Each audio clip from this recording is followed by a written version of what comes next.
საქართველოში 23 საათია. ყოველდღიური აბები ვასიკო ოდიშვილისგან.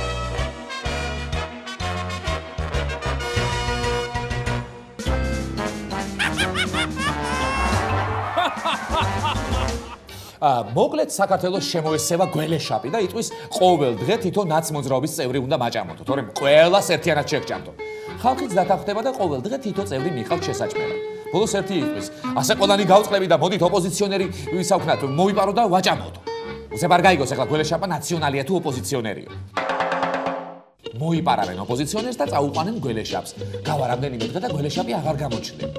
გაბურებული ნაცები მიადგებიან გველეშაპის ბუნაკს და დაინახავენ, რომ ოპოზიციონერი და გველეშაპი ლაპარაკობენ. მივლენ ჩუმად ოპოზიციონერთან და ეკითხებიან, ისა რა უთხარი ამისთან რო არ შეგჭამო? არაფერი ვზივარ და საარჩევნო გარემოს ვაუმჯობესებდო.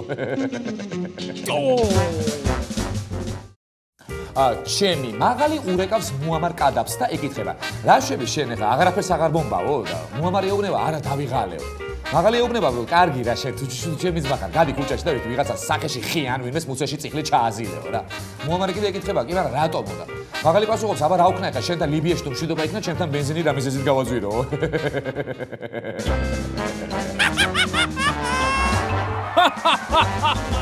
საღამო მშვიდობისა თქვენს ტელეკუთებში ყოველდღიური გადაცემა ყოველდღიური აბები ვასიკო ოდიშვილისგან და მე განაცემის სამყაროზე უკეთესი ვასიკო ოდიშვილი გახლავთ.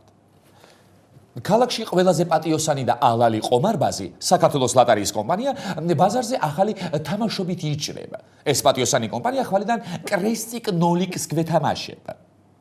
X-დან 0 ცნობილი გასართობი თამაში ახლა ფულის მოგების შანსსაც მოგცემთ. საქართველოს ლატარიის კომპანიამ ახალი მომგებიანი ბილეთები გამოსცა. თამაშის პრინციპი ეფუძნება ყველასათვის ნაცნობ X-დან 0 წესებს. თამაშის პრინციპი არის ძალიან მარტივი. ნებისმიერ ჰორიზონტალურ, ვერტიკალურ ან დიაგონალურ ხაზზე უნდა აღმოაჩინოთ სამი ერთნაირი სიმბოლო X-ი ან 0-იანი. შესაბამისად, გადავფიქროთ მე პრიზის არის და მოიგებთ იქ მოთავსებულ პრიზს. დიახ, თამაში არის ჩვენი ერის ხსნა და გადარჩენა. თანახეთ სათამაშოდ რაოდენ ნაცნობი სიმბოლოები შემოგთავაზა ამ გრძნეულმა კომპანიამ X და 0. მართლაც ამბობ დროს ამ სიმბოლოებთან ძალიან დავმეგობრდით. X-თან იმიტომ რომ ბოლო 1 წლის განმავლობაში ჩვენ ამ სიმბოლოებით ბაზარში წასაღებს სიაში შემავალი წიწიბურა, შაქარი, რძე და სხვა პროდუქტები გადავხაზეთ.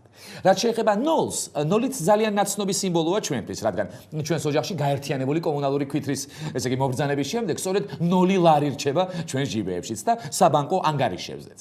მაგრამ მე ყველაზე მეტად მაინც ამ კომპანიის მიერ შემოთავაზებული თამაშის ფორმა მომწონს. იღებ ქაღალდის ბილეთს და დიდის რუდუნებით ფხეკ მის ზედაპირს. ისე სხვათა შორის კარგი იქნება რომ ამ თამაშის წესები უფრო მეტად განუმარტოთ ადამიანებს, რადგან ჩვენმა ეგზომ აზარტულმა თანამოქალაქემ სოსო თოფურიძემ ეთყობა კარგად ვერ გაიგო თამაშის წესები. ქაღალდის ნაცვლად მცირე მეწარმეებს დაიჭერს ხოლმე და სწორედ მათ ფხეკავს კლიპით, ხო? ისე იმ დღეს კი განუმარტე და უთხარი თამაში თუ გინდა ბილეთი უნდა იყიდო და ის უნდა გადაფიქო მეთქი, მაგრამ სოსომ ხელი ამიქნია და მითხრა, მაიცა კაცო რა, ასე უფრო ბევრს არ ვიგებო კაცო. აბა, ხო.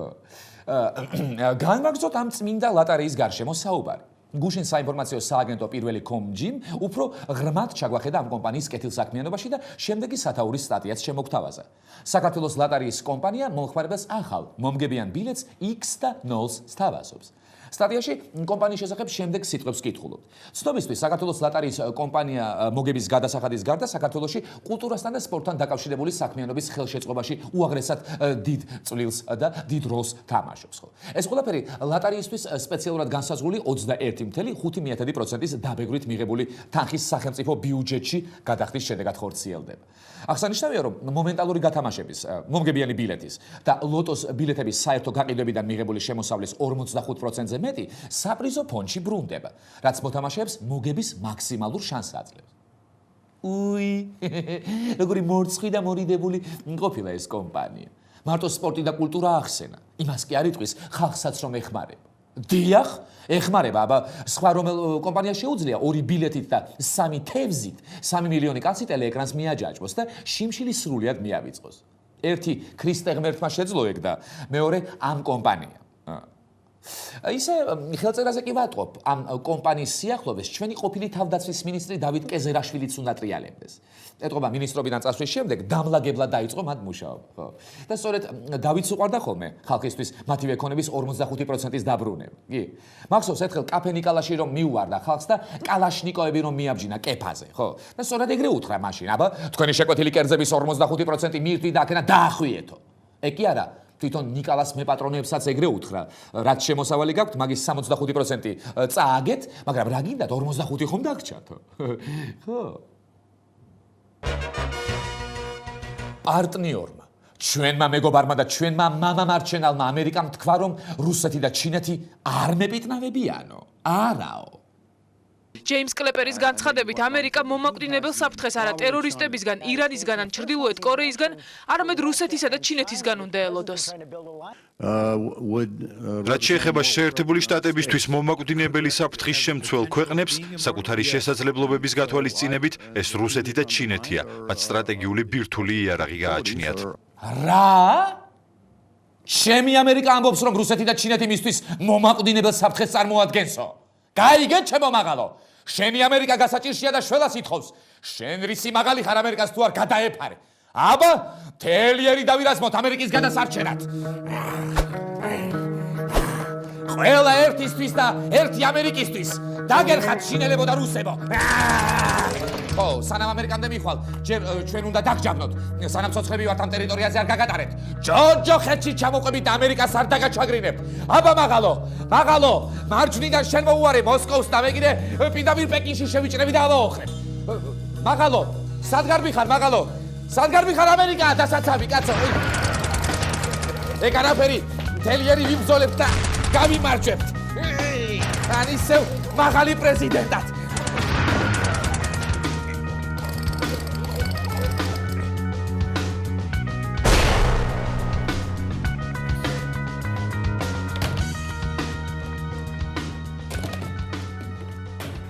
ისევ დამარცხდით და გავიჟუჟენით. მაგრამ ეგ არაფერია. სამაგიეროდ ამერიკამ ჰუმანიტარული დახმარების სახით წყალი გამოგვიგზავნა.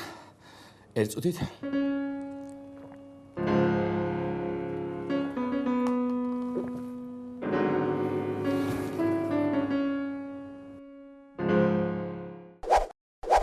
გამოკითხვები. უკვე დიდი ხანია ქართველებს თავში უტრიალებს ეს მითიური სიტყვა და ვერ გაუგია რაკნას. დაუჯეროს მას, მიენდოს, საერთოდაც ცხოვრება შეხედოს მისი თვალით და შესაბამისად ირეალურ ტკბობას მიეცეს, თუ რეალობას დაუბრუნდეს. დაიკიდოს გამოკითხვების შედეგები და ისევ ლუკმა პურის შოვნა გაანაგრძოს. მოდით ერთად განვიხილოთ ჩვენი ავ-კარგი. ქართველთა ცნობილმა მეგობარმა NDI-მ ახალი კვლევა ჩაატარა და ისევ გაგვიხარა გულები. რამდენად ეთანხმებით ან არ ეთანხმებით იმ მოსაზრებას, რომ არსებული ხელისუფლება ახორციელებს თქვენთვის მნიშვნელოვან ცვლილებებს, პასუხები ასე გადანაწილდა. სრულად ეთანხმება გამოკითხულთა 8%, ნაწილობრივ 52%. ანუ საერთო ჯამში მოსაზრებას იმის შესახებ, რომ ხელისუფლება მნიშვნელოვან ცვლილებებს ატარებს, 60% ეთანხმება. თითქმის ასეთივეა განწყობა ადგილობრივი ხელისუფლების მიმართ, სადაც 65% საერთო ჯამში ეთანხმება, რომ ხელისუფლების მიერ გატარებული ცვლილებები ხალხისთვის მნიშვნელოვანია. ხედავთ თქვენ თურმე როგორ გვიყვარს და მოგწონს ჩვენი მთავრობა და მათ მიერ გატარებული რეფორმები. ქვეყნის უმრავლესობა კმაყოფილია საწვავის, საკვების და კომუნალური გადასახადების ფასებით და ასევე პირველადი მოხმარების საგნების გაძვირებით, ხო? ასევე ძალიან მოხარულნი ვყოფილვართ იმით, რომ უკვე ერთიანი კომუნალური ქვითარი გვაქვს. ხო, და ნებისმიერ დროს შეიძლება დაისადგუროს ჩვენს ოჯახებში ბნელმა. ჩვენი სიყვარული დამსახურები ასევე მანდატურებსაც. მათ დირექტორების სისხლისმელ მინისტრს და ყველას ერთად ჩვენი პატარების გულებში, ესე იგი სამუდამოდ დაუსადგურებია.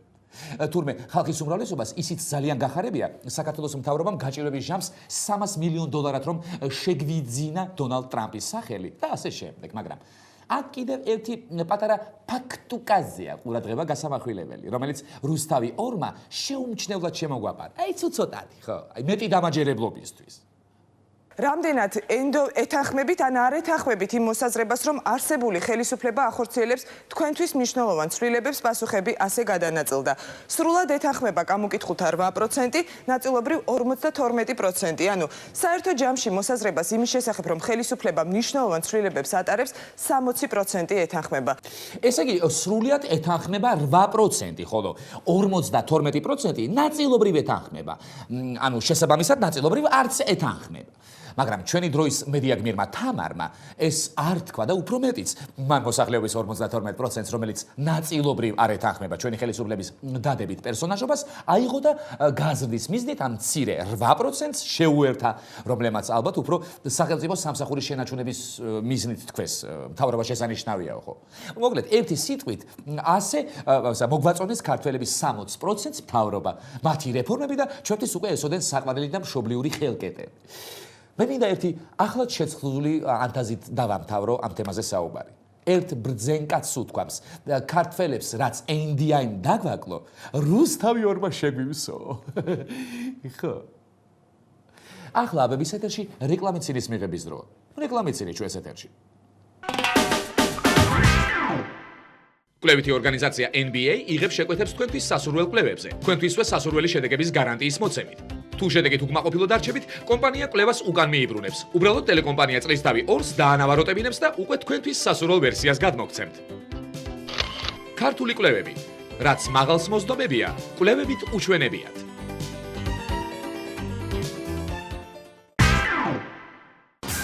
დავით კეზერაშვილთან არსებული საქართველოს ლატარიის კომპანია აგრძელებს ჩვენთან თამაშს და საკუთარი აზარტული ხვაშიადის დაკმაყოფილებას. დათო, გაგვაგორებინე ჩარისე და ჩაგვაკეტინე X-ის კარები. საქართველოს ლატარიის კომპანია. ჯანსაღ ლატარიაში კეზერას სულია.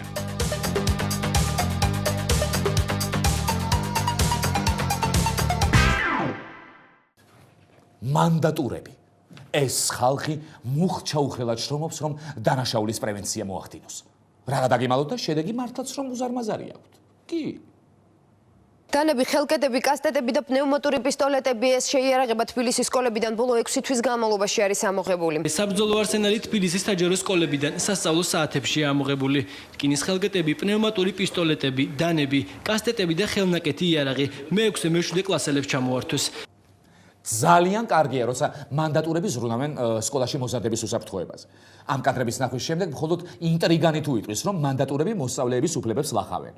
არა და ფაქტის სახეზეა, დანაშაული სკოლებში აღკვეთილია. მაგრამ ისიც საინტერესოა, ვინ არის სკოლებში დესტაბილიზაციის შემტანი და ვინ აწვდის ამ იარაღს მოსწავლეებს. ხშირია შემთხვევები სივიარაღის ამოღების უფროს კლასელებში, რა თქმა უნდა, მაგრამ ყოფილა შემთხვევები ამოგვიღია ნაუშინ მე-3-4 კლასშიც. კი. მაგალითისთვის პნევმატური იარაღი ამოღებულია მე-3 კლასელი. აჰა, აი თურმე რა შეყოფილა საქმე. სასწრაფოდ გამოუცხადოთ ბრძოლა მე-3 კლასელებს. ეგენი არიან ქართულ სკოლებში დესტაბილიზაციის და ყოველგვარი უბედურების შემტანი. შემსხელთარგმნილი ინფორმაციით, გენერალი ბორისოვი არის მე-3 კლასელთათვის იარაღის მსხვილი მიმწოდებელი, უმსხვილესი. სწორედ რუსეთის სპეცსამსახურები არიან დაინტერესებულები ქართულ სკოლებში დესტაბილიზაციის შეტანით და სანამდროა უნდა აგიკვეთოს ეს ყოველივე. გარდა ამისა, მანდატურები მარტო სკოლებში კი არა, ბაგაბაგებშიც უნდა შევიდნენ. ვინაიდან სკოლებში დანაშაულის პრევენციის შემდეგ დანაშაულმა უკვე ბაღებში იფეთქა. სწორედ ბაღებში ხდება ყველაზე დიდი საძაგლობა. პატარა ბავშვები არაკანონიერი გზით ერთმანეთს კარაქიან პურებს ხართმევენ და არ არის გამორიცხული, რომ საბავშვო ბაღის აღსასდელები ბაღში მიწა და მიწა ჰაერის ტიპის საზენიტო დანადგარებით დადიოდნენ. ამიტომ მარტო მე-3 კლასის მოსწავლეებს კი არ უნდა ვებრძოლოთ. პირველ რიგში პრევენციული ხასიათის დარტყმები ბაღებზეც უნდა განვახორციელოთ და ბაგებზეც. თორემ აგვიღლეს უკვე ამ მე-3 კლასელებმა, რეციდივისტებმა და კრიმინალებმა მე-3 კლასელებმა. ისე ახლა დავფიქრდი. მართლა რა გონიერი და წინ დახედულია ჩემი პოლიცია. რა დროულად შეიყვანა სკოლებში მანდატურები და რაც მთავარია, რა დროულად ქმნის 3-დან 13 წლამდე ბავშვებისთვის პოლიციის ვებგვერდს? გიხაროდენ! ამიერიდან 3-დან 13 წლამდე ბავშვებში დანაშაული აღმოფხვრილი იქნება. გიხაროდენ!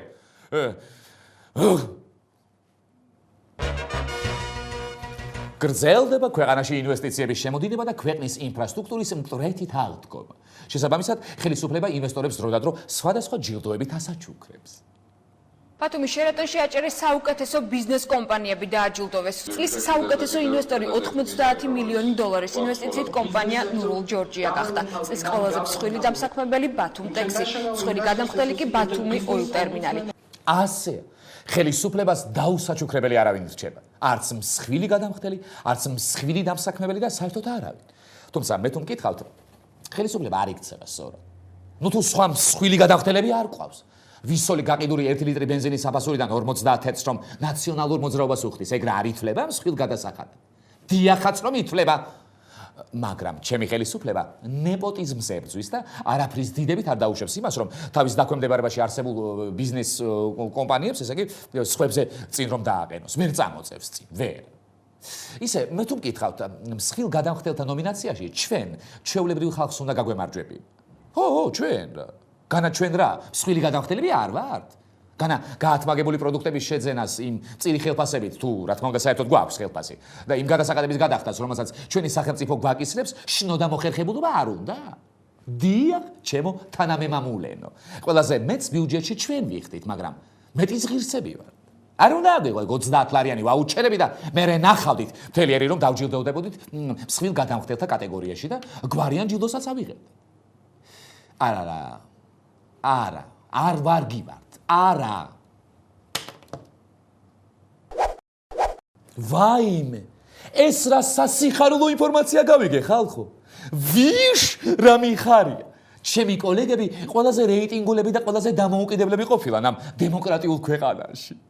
ლიდერი იმედი საერთაშორისო კომპანია GPA-ის ბოლო კვლევის მიხედვით სატელევიზიო ბაზარზე ტელეიმედი კვლავ პირველ ადგილზეა იანვარი 31%, თებერვალი 33, მარტი 32 ასეთია ბოლო თვეების რეიტინგის მაჩვენებელი. სპეციალური რეპორტაჟი ნანუკა შოუ გოგონა გარეუბნიდან შუა ქალაქში და სხვა გადაცემები მაყურებლის განსაკუთრებულ ინტერესს იმსახურებს. აი მე პირადად სხვაზე ადრე გავიგე და სხვაზე ადრე გამეხარდა რომ იმედი ყველაზე რეიტინგული არხია. აი ეგეც რუსთავი ორზე იშ ხო დამტკიცდა რომ დამოუკიდებელ მედიას ანუ იმედს შეუძლია გახდეს ყველაზე რეიტინგული. რა შეობს ახლა იმას მელაძე სხვაზე ადრე რომ გამაგებინებს დამრჩვალი მარტოხელა დედის სიყვარულის ისტორიას. ან ლაშა რომ მოგვიყვება აოხრებული საქართველოს ამჟამინდელ ცხოვრებას. ნანუკა შოუ რა მაგარი შოუ. მე ყველაზე მეტად ის მომწონს ამ შოუში რომ სახელმწიფოს წინააღმდეგ ილაშქრებს და მაღალის გულის გასახეთქად რუსული ფულით იფინანსებს თავს. ანუ ბილაინით, ხო. ამ გადაცემებზე რეიტინგული არის რამე საერთოდ, ხო. მაგრამ ამ წარმატებებს ისიც განაპირობებს, რომ ეს ტელევიზია პატარ კაციშვილების ოჯახს დაუბრუნეს და გიორგი თარგამაძე პარლამენტში ამ ტელევიზიის დამოუკიდებლობის საკითხი გაიტანა და როგორც კი გაიტანა, უმალ დაუმტკიცეს. ხო და რა გადაგიმალოთ და მეც ძალიან მომბეზრდა ურეიტინგო ტელევიზიაში მუშაობა. ავდგები ახლა მეც და იმედში გადავალ. ერთი წუთით გიორგი არველაძე მირეკავს. ხო გიორგი? ხო, გაიგე ალბათ ხო ჩემი თხოვნა? ხო და იქნება ისა თქვენთან დამასაქმოთ რა? კი, ნებისმიერ პირობაზე ვარ თანახმად. რა თანამდებობა? ღამე ეთერო გამოითიშება დემოკრატიულად ვიშიშინო? კი ბატონო. აქ დღენიად აქ მუშაობას მირჩევნია მან შიშინი. ხო, კარგი. აი ზვირფასო ტელემაყურებლებო, მე ვიშოვდე სამსახური დამოუკიდებელ მედიაში და ღამით როდესაც ეთერი გამოითიშება ხოლმე, დემოკრატიულად უნდა ვიშიშინო. და შიგადაში შიშინსა და შიშინს შორის ვიღაცები უნდა ვლანძღო. ვინ ახლა ამას ალბათ მეტყვიან ხოლმე, ხო? გემშვიდობებით, ჩემო ზვირფასო მაყურებლები. ეს იყო ყოველდღიური აბების ბოლო გამოშვება. შევხვდებით ტელეიმედზე ყოველ ღამით, მანამდე კი პოლიტიკოსთა ხუმრობებს მოусმინოთ.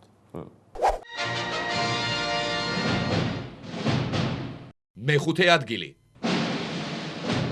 მეხუთე ადგილი წილად ხვდა საპარლამენტო უმრავლესობის ლიდერს. მისი თქმით, ხელისუფლებამ კარგად იცის თუ რა პრობლემები დგას საზოგადოების წინაშე. ის ნაბიჯები, რაც ბოლო პერიოდში ხელისუფლებამ გადადგა, ძალიან პოზიტიურად არის შეფასებული ხალხის მხრიდან. მეოთხე ადგილი. მეოთხე საპრიზო ადგილი დაიკავა უკრაინული დელეგაციის წევრმა, რომელსაც ქართულ პოლიტიკოსებთან შეხვედრის შემდეგ ბევრი ფიქრი არ დასჭირდა იმის სათქმელად, თუ რა არის ეფექტური.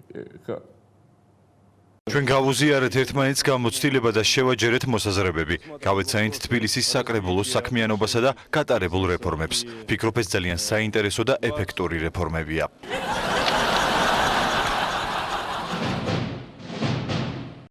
მესამე ადგილი. საპრიზო ხუთეულში ადგილის გარეშე არ დარჩენილა არც თბილისის მერი. მესამე ადგილი დამსახურებულად დაიკავა გიგი უგულავამ, რომელიც თავის ამოცანებზე ღიად საუბრობს. ღიად. რაც არ უნდა ხელი შეუწყოთ მსხვილ კომპანიების განვითარებას, ძალიან ბევრი მსხვილი კომპანიის წარმომადგენლებს ხედავა, საბოლოო ჯამში ნებისმიერი ქვეყნის ეკონომიკა განიზომება, რაც უფრო პატარა თუ საშუალო, მაგრამ ბევრი კომპანია არსებობს და ასაქმებს ხალხს. ეს არის სწორედ ჩვენი გრძელვადიანი ამოცანა და ამ ამოცანის შესრულებისკენ უნდა ვიაროთ ჩვენ.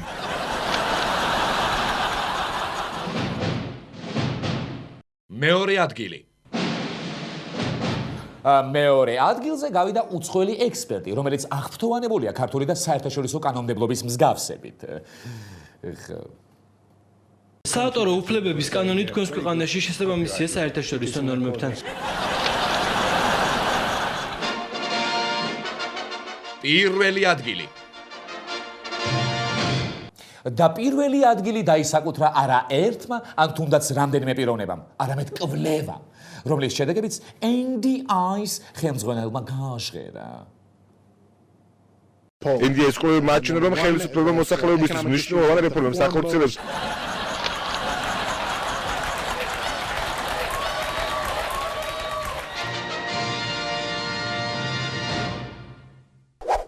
ეს გახდათ გადაცემა ყოველდღიური აბები ვასიკო ოდიშვილისგან. ნუ მიიღებთ სხვა აბებს.